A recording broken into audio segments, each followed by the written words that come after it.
Maaf Ustaz, saya agak kalau ingat itu saya kalau ingat dosa saya ampun. Dosa saya banyak banget saat gitu loh. Saya zolim sama keluarga saya zolim sama banyak orang. Yang saya lakukan kekerjaan saya kebanyakan mudorotnya. Saya kebanyakan, aduh banyak banget. Makanya kalau ingat itu saya nangis. Kalau ingat saya masa dulu saya cuma nangis aja. Masya Allah.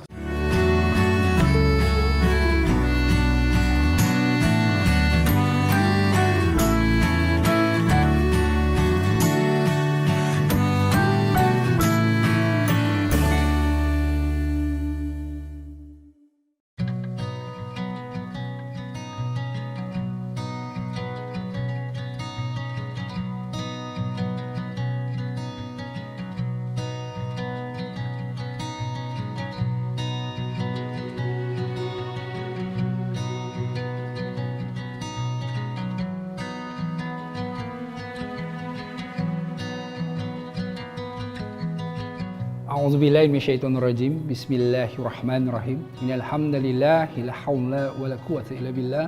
Shalatu wassalamu ala Rasulillah wa ala alihi washabbihi wa mawala. Asyhadu an la ilaha illallah wahdahu la syarikalah wa asyhadu anna Muhammadan abduhu wa rasuluhu la nabiyya ba'da. Alhamdulillah, sebelumnya salam para malaikat kepada para penghuni surga. Assalamualaikum warahmatullahi wabarakatuh. Alhamdulillah, readers kumparan dimanapun ya antum berada, alhamdulillah kembali lagi bersama saya Erik Yusuf dalam acara Selebriti Hijrah. Dan di samping saya ini kita sudah tentu tidak asing lagi ya. Kalau di tahun-tahun 90-an itu kita sering dengar yang namanya Super Bejo ya.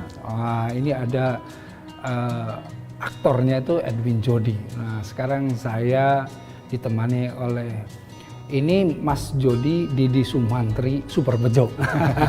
Alhamdulillah. Assalamualaikum. Waalaikumsalam. Apa kabar? Alhamdulillah nih. Alhamdulillah. Kalau sekarang sama Mas Jody ini jari harumnya itu udah lain. Sudah sunnah ya. Udah nyunah harumnya. Insyaallah. Jadi emang Mas Jody dulu di dunia entertainment pernah nih, ini bukan buka aib ya, tapi ini maksudnya kan sharing ya. Agar supaya kita mengambil ibrah atau pelajaran. Pernah terjerembab ke dunia gelap, narkoba dan lain-lain, gimana sih? Boleh nggak sih sebetulnya sedikit supaya pelajaran gitu? Kalau dilihat dari dohir saja, kalau dilihat dari fisiknya saya, tato saya aja udah belepetan begini, Ustaz. Nah, bagaimana ceritanya saat gitu loh? Tapi ini jadi poinnya mau dihapus iya, nih.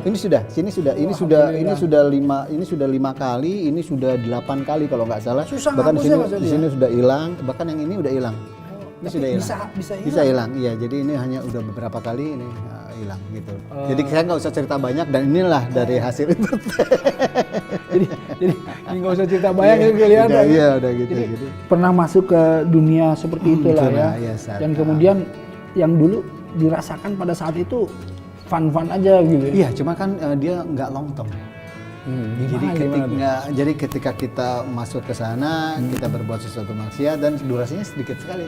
Habis itu kita pusing lagi, habis itu kita gundah lagi, galau lagi dan sebagainya. Nah, yang saya rasakan sekarang, masya Allah, every day, every time, bahkan saya nyaman banget gitu loh. Nah, gimana sih prosesnya? Kalau boleh nih sharing nih sama readers kumparan, itu mendekatkan diri pada Allah, kemudian ide aja misalnya, atau ada muncul keinginan untuk kemudian dekat, itu kenapa ya? Ini pasti semua butuh proses. Semua ada proses. Proses itu kembali lagi macam-macam orang. Kalau saya pribadi, alhamdulillahirobbilalamin, saya mendapatkan kasih sayang Allah yang luar biasa. 2016 saya kena serangan jantung. Saya mendapat serangan jantung itu malah saya setelah 2 hari membangun, saya ada event namanya Parsar Jongkok Otomotif. Saya bangun musola di sana saat. Setelah itu saya merasa bangga dan sadarullah saat itu saya mungkin juga saya bisa dibilang uzub, saya bisa dibilang ria dan sebagainya gitu lah. Saya merasa bangga sekali dengan sana dan saya dikasih teguran sama Allah. 2 hari setelah itu saya bangun musola itu, event itu kelar 2 hari, saya mendapat serangan jantung. Terus apa yang dirasakan ketika itu? Saya marah sama Allah. Iya, saya seuzon sama Allah. Iya, saya bilang, ya Allah, karena saya sudah melakukan sesuatu yang menurut saya mulia secara rasio. Saya bilang, ini kok saya malah dapat kayak begini kadonya gitu loh. Jadi saya merasa kok dibalesnya kayak gini gitu. Setahun saya mencari Allah, setahun saya mencari bagaimana saya menyikapi hal ini, setahun saya juga mencoba untuk meneladani apa yang saya dapat. Ternyata poinnya adalah setelah istri saya bilang, ini, Papa coba tahajud 40 kali, bukan 40 hari, 40 kali. Jadi bisa 2 bulan, 3 bulan, pokoknya tahajud. Nah, dari sana saya mendapatkan sesuatu yang sangat luar biasa, yaitu ternyata Allah amat sayang sama saya. Kalau seandainya Allah tidak sayang sama saya tidak akan dikasih lagi kesempatan untuk sujud. Saya tidak kasih kesempatan lagi untuk ya taubat lah, ya kan. Nah, dari situ saya mulai kilas balik lagi untuk mencoba mengambil apa yang saya tinggalkan lama gitu loh. 2017 saya mulai membaca mushaf lagi. Alladzi khalaqa sab'a samawati tibaqa ma tara fi khalqir rahmani min tafawut. Kemudian saya lihat semakin lama antum semakin memurnikan ini yang namanya ketaatan kepada Allah. Nah, salah satunya yang saya dengar ini menjauhkan diri dari riba. Ini perlu sharing nih, gimana nih Mas Dodi nih? Di Ka'bah saya minta, ya Allah, keluarkan hamba dari kepelikan hidup. Anda masih galau, hamba masih inilah gitu. Nggak lama setelah itu kita diskusi di rumah segala macam, yang jelas dengan dukungan istri dan anak-anak. Tiba-tiba, Ana ingat banget hari itu hari Jumat kalau tidak salah. Ba'da subuh saya bilang sama teman jamaah, Ana mau jual rumah. Ana bilang, Ana jual tanah aja deh. Ana udah nggak mau jual bangunannya, terserah deh. Jam 9 Ana di WhatsApp, jam 10 kurang orangnya datang, jam 10 lewat deal. Hari itu juga, iya, rumah itu laku karena rumah itu masih KPR ya, rumah itu masih ini. Dan hari Senin saya bebasin rumah saya dari riba. Dan ketika itu ternyata kuncian daripada kenyamanan hidup adalah kita berani mengambil sikap, mengambil keputusan untuk menjauhi apa yang dilarang oleh sama Allah. Gitu. Nah, itu dari situ ternyata setelah saya keluar dari sana saya ngontrak, Pak. Saya ngontrak sama anak saya, sama istri saya keluar dari zona kenyamanan. Saya naik bis umum, naik apa segala macam. Masya Allah, ini sebuah gerakan yang saya lakukan, keluar dari zona kenyamanan yang biasanya kita mendapatkan sesuatu yang gampang lah gitu ya, rumah juga nyaman. Ini setelah melewati ini, Masya Allah, satu lebih nyaman. Kedua, apa yang kita dapat itu merasa kita keberkahannya dari Allah Subhanahu Wa Taala itu luar biasa. Terus juga kita lebih nggak bangun tidur, mau tidur jam berapa aja enak gitu loh. Tiap bulan nggak ada lagi tuh yang namanya WhatsApp datang, ya angsuran Anda tanggal sekian, tidak ada lagi ya. Mas Dodi, kalau boleh tahu nih Readers Kumparan semua ini, sebetulnya yang Mas Dodi sesalkan dalam semua kehidupan atau proses semua ini apa sih Mas Dodi? Apa ya? Afwan, kalau saya cuma mau bilang, kenakalan apa yang gak pernah saya coba? Hampir semua kenakalan saya coba, Saya kalau udah ingat kayak gitu, saya sering itikaf, Saya sering itikaf. Dari maghrib sampai isya saya tidak pernah pulang, walaupun rumah saya dekat sama masjid. Subuh sampai syuruk, saya sering sendirian di masjid. Di situ saya cuma ngerasa waktu saya sendirian di masjid, saya ngerasa siapa nanti yang nyolatin saya gitu loh. Saya setiap saya lihat ke imam gitu di situ, oh nanti ini saya tidur di sini nih gitu loh. Ini kepala saya di sini, ini badan saya. Siapa yang nyolatin saya di sini, saya nggak tahu. Dan saat itu saya cuma kepengen Allah sedikit memberikan sesuatu sama saya yang beda gitu, dalam artian beda. Jangan sampai saya di dalam keadaan sakaratul maut, saya pengen seperti mujahid gitu loh. Karena yang saya tahu mujahid itu sakaratul mautnya nggak sakit, cuman seperti dicubit aja udah. Saya pengen seperti itu, Karena kalau melihat dosa-dosa saya yakin saya dirajamnya, ya Allah gitu loh. Saya bilang, selalu saya habis sholat saya bilang, ya Allah saya tahu gitu loh, saya nggak pantas di surga gitu loh. Tapi saya berharap syafaat aja. Itu makanya kenapa saya baca Al-Quran tiap hari. Karena saya tahu salah satu yang memberikan syafaat di sana adalah salah satunya adalah Al-Quran gitu. Jadi saya kepengen, ini salah satu apa yang saya lakukan adalah seperti itu. Jadi yang membuat saya kepengen supaya bisa dapat keringanan lah istilahnya Ustaz gitu loh. Saya mencari ridho Allah aja lah Ustaz. Apapun yang saya lakukan saya mencoba qanaah aja. Dulu saya selalu kalau ada apa-apa saya bilang kenapa begini, kenapa begitu gitu loh. Kalau sekarang saya coba, oh ini maunya Allah seperti ini, ketetapan Allah seperti ini. Jadi yang saya kepengen adalah sebelum saya pergi, sebelum saya ninggalin dunia ini gitu loh. Ada kebaikan yang saya bisa menjadi ibroh ya, saya bisa mengasih buat semuanya bahwa nggak ada kesempatan untuk bertobat lah, kasarnya seperti itu. Dan contoh tato aja kan ada yang bilang saya udah nggak usah dihapus lagi, nggak usah dibakar lagi, kan tiap ini kan dilaser saat habis dilaser saya 2 hari saya meriang, 3 hari saya meriang saat gitu. Saya sekarang saya ngerasa kalau di neraka lebih sakit lagi saat. Tapi saya nggak peduli. Saya bilang ya Allah gitu loh. Oh, di sini aja saya udah disiksa tapi nggak apa-apa. Saya cuma kepengen apa yang saya rasakan ini adalah saya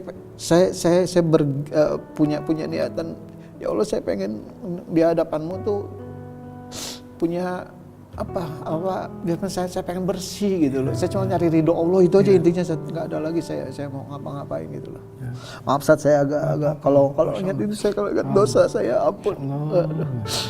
Kalau ingat dosa saya banyak banget saat gitu loh. Saya zolim sama keluarga saya zolim sama banyak orang. Yang saya lakukan pekerjaan saya kebanyakan mudorotnya. Saya kebanyakan, aduh banyak banget. Makanya kalau ingat itu saya nangis. Kalau ingat saya masa dulu saya cuma nangis aja. Masya Allah, saya cuma diampuni gak ya sama Allah, tapi saya terus minta ampun sama Allah. Ya kita doakan semua nih Ridhos Kumparan juga agar supaya Mas Jody, kita semuanya punya giroh terus, semangat, kekuatan untuk melakukan kebaikan. Tidak ada lagi yang kita inginkan kecuali ya tadi ridho Allah. Nggak ada orang yang bisa masuk ke dalam jannah, ke dalam surga itu dengan amalannya, bahkan Rasulullah SAW.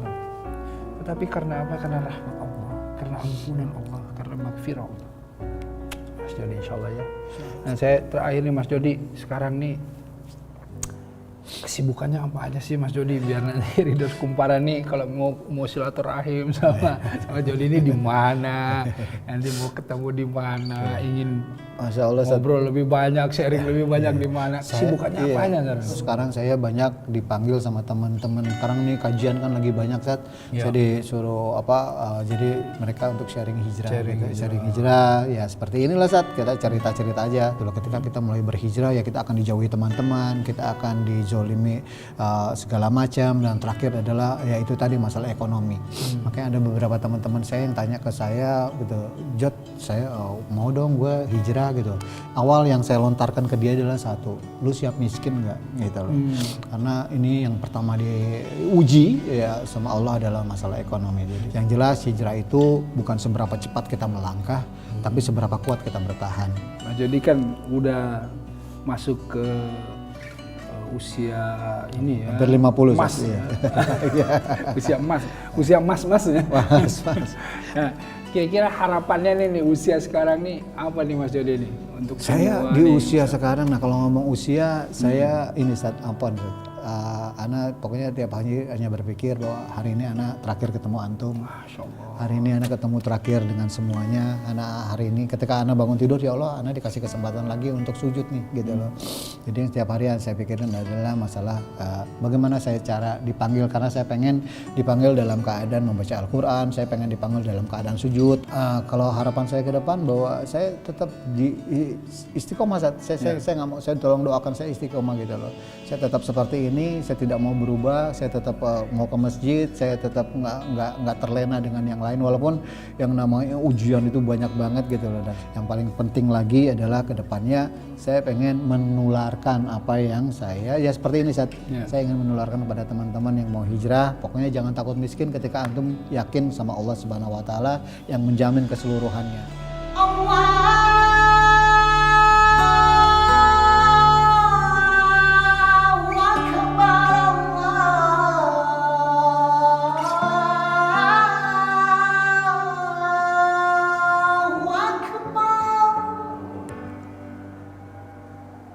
buat ini Readers Kumparan ya, ini untuk semuanya. Kalau kita lihat yang sedang berhijrah, yang sedang proses, yang baru niat ya, yang mungkin sudah masuk.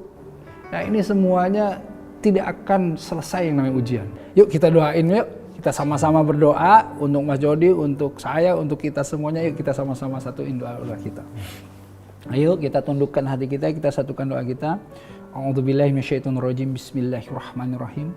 Allahumma sholli wa barik salim ala sayyidina Muhammadin wa ala alihi wasallam. Ya Allah, Allah subhanahu malikul kudusus salamul mu'minul muhaimin azizul jabbarul mutakabbir ya Allah.